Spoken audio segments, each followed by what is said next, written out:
Hey guys, Chad Hoover, Kayak Bassing TV. This morning, I am coming to you from one of, if not, no it is, it's my favorite lake in the country, Toledo Bend.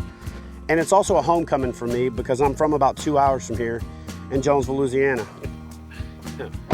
So we decided to get a late start because we didn't want to interfere with anybody fishing the tournament. So have you've lost an hour of fishing time because you're that confident? Is that what it really boils? Okay, perfect. So yeah.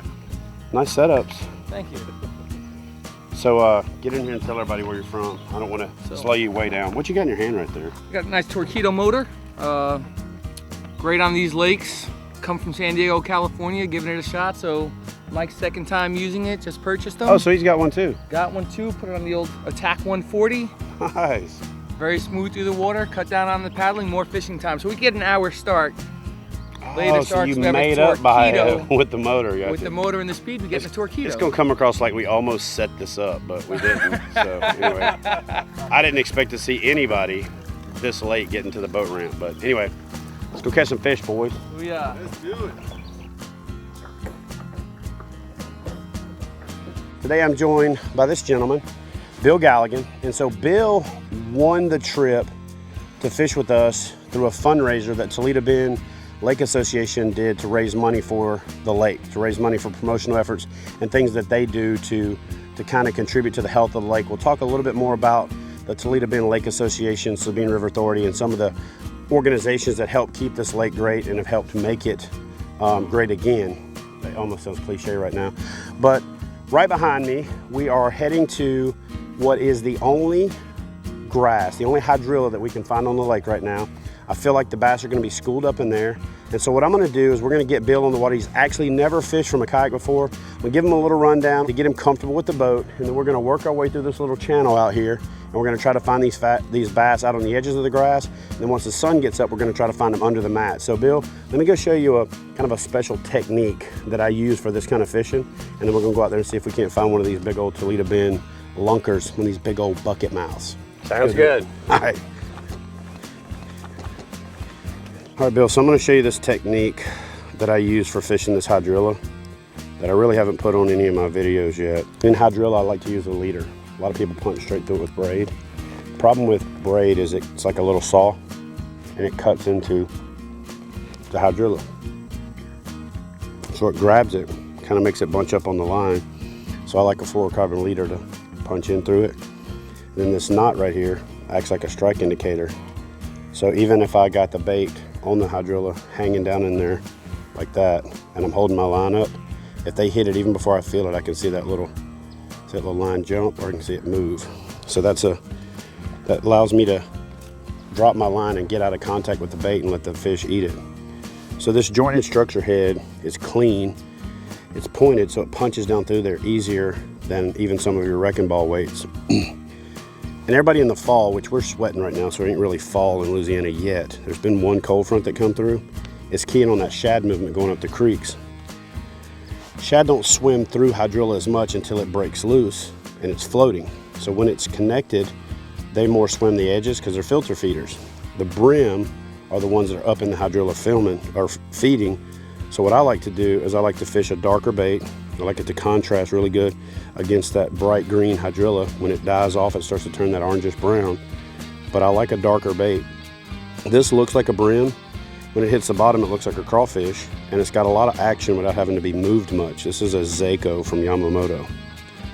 And right up the road in Hempel, Texas, I got the first ones from them at that store they used to have there. So what I'll do is there's a little channel in there, and I just pop it in just like that, make it clean. And then what's the best thing about it is, a lot of times with a punch rig, your weight goes through, the bait breaks through, and it takes a second for it to turn over, and they'll hit the weight and their hook is still facing up. With this jointed structure head, it pops through, and as soon as it pops through, that bait articulates, so it swings around, and when they grab it, they're hooked. So when they grab it, you reel down and stick them. So what I do, the presentation that I use in this hydrilla, is I use a little bit more of a wrecking ball approach instead of a cast. I hold the hook instead of the bait. I kind of swing it up and let it fall down. That keeps it from hitting at an angle and having to punch through the hydrilla long ways, and it has it lined up so it goes straight through. And what it also does is it hits it and it creates a pressure wave on that mat, which makes that fish look around. It kicks silt loose. They see that bait go through and they grab it, or you let it go all the way to the bottom. I just had a fish hit it. You let it go all the way to the bottom, and then you raise it up and then just yo-yo it against the bottom of that mat and kick silt loose. The bass see it, the brim see it, and then they swim over there and eat it. And you see how it just takes a minute to fall over? Yep. But it's segmented, so what it does is it kind of falls over and it looks like a dying bait. And then I'm just gonna bring it up and hit the mat and drop it back down. And then with a good mat, I'll just bump it against the bottom like that. But you see how that thing's articulating and it gives it a lot more action. But more importantly, because of the way that this articulates, when they grab it, they're hooked in the corner of the mouth. So this thing is deadly nasty. So I'm gonna go out there and play with it. Right now, what I would expect is a small paddle tail swim bait, a spinner bait, a buzz bait along the edge, and that frog you got tied on would be deadly. Also, that red shad worm, if you'll throw it up on the edge of that mat and just drag it and let it fall off the edge and then just line watch as it falls down, that's deadly as well. Okay. So now let's get out there and see if we can make them eat it. Okay.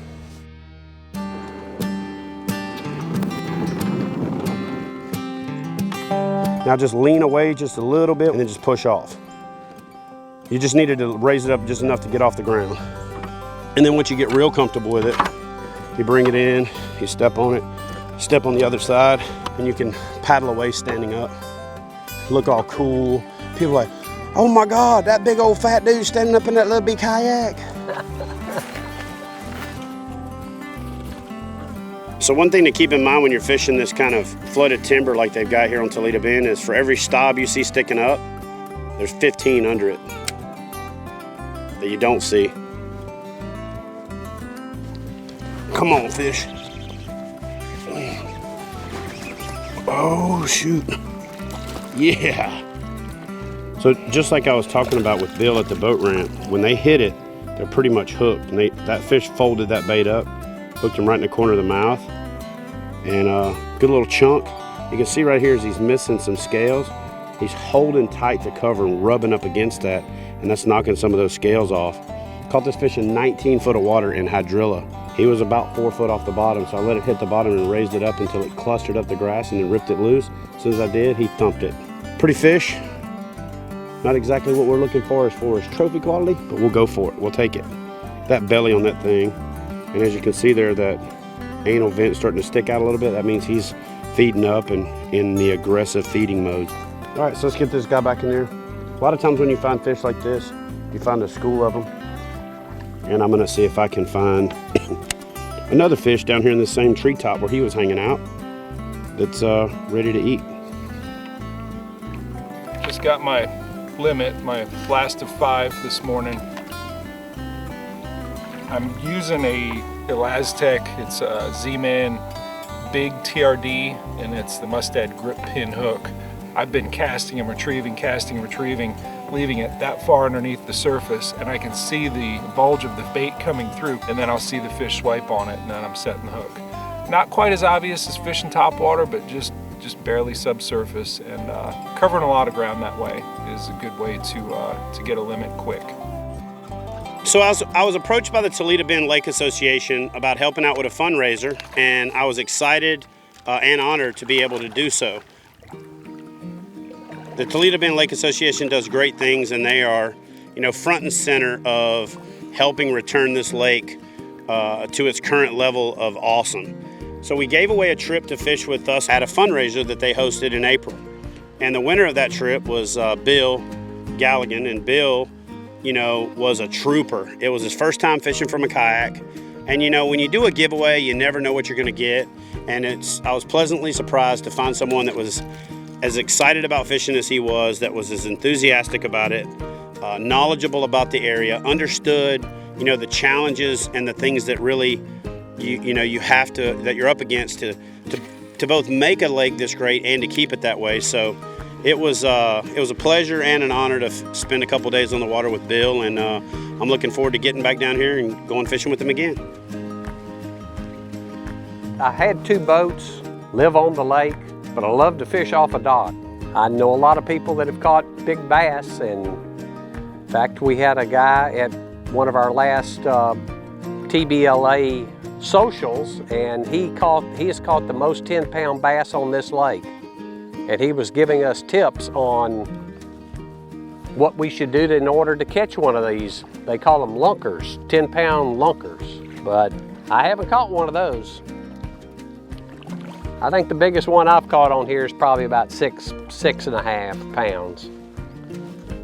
Bass fishing, I haven't fished in a while. We're mainly crappie fishermen. The crappie fishing, we use a jig right off a dock, and they call them slabs when you get them up to about pound and a half, 2.5 pounds. They're just slabs, and they're one of the best, if not the best, eating fish on the lake.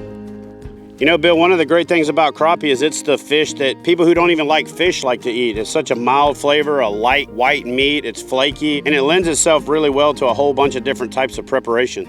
Yeah, I'm the cook in the family, so from fried to baked to pan broiled, we fix them every which way. They're really good. I'd catch so many of them. I had a lady that would clean them on halves. So I'd take them to her and go back fishing. When I was done fishing, she'd give me half of them back, wrapped up in packages ready to freeze. And I'd give her another mess and pick up the other part the next day. And let me tell you right now, this has probably been this ain't bad, it ain't great. I'm fishing from a kayak. Tomorrow morning, if you catch a fish on the top water before daylight and it blows up about 3 feet in front of your boat, you'll be hooked. So we're down here in Manny, Louisiana, and the reason we're here, well, other than the fish a world-class fishery, is it is the weekend of the Kayak Bass Fishing Open, what we refer to affectionately as the End on the Bend. It's the last big tournament of the year, last chance for guys to qualify for the Kayak Bass Fishing National Championship. We've got over 200 anglers from 35 states competing for 2 different $10,000 guaranteed payout prizes. There's an opportunity for one guy to win both, and then there's opportunity for 2 different guys to take home $10,000, and then a whole bunch of prizes and awesome products from all of our great sponsors. So good event for camaraderie. It's a social event as much as it is a competitive event, and it gets guys from all over the country to come down and experience the amazing fishery that Toledo Bend is and how much this part of Louisiana has to offer. Anyway, we're gonna head back, load up, and head to the award ceremony.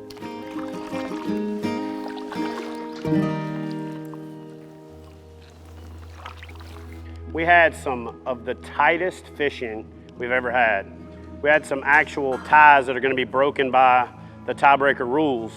So it's gonna be tough because somebody has caught the same amount of fish as somebody else and is gonna lose it by the biggest fish. Over 230 anglers showed up to compete in 2 competitions that ran concurrent.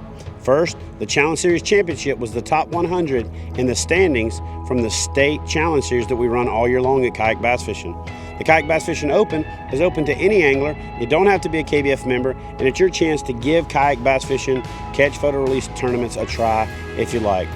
So your Challenge Series champion is Mr. Jason Broach from Florida. We had one of the closest finishes in the history of kayak bass fishing. The first time we've ever had a tie broken by the biggest fish. So Matthew Scotch from Texas took home the title and a check for $10,000. I love you guys because you're here, you're supporting what Kayak Bass Fishing is doing. Keep waving that flag, keep pushing the mantra, keep getting people into the sport. My goal is to make this thing as big as I can make it. That piece of plastic, that thing is not just a hobby for me. It's not something I'm ever gonna get tired of. It's not something I'm gonna get bored of. It's way more fun than catching a fish off a boat. You know, once you go yak, you don't go back.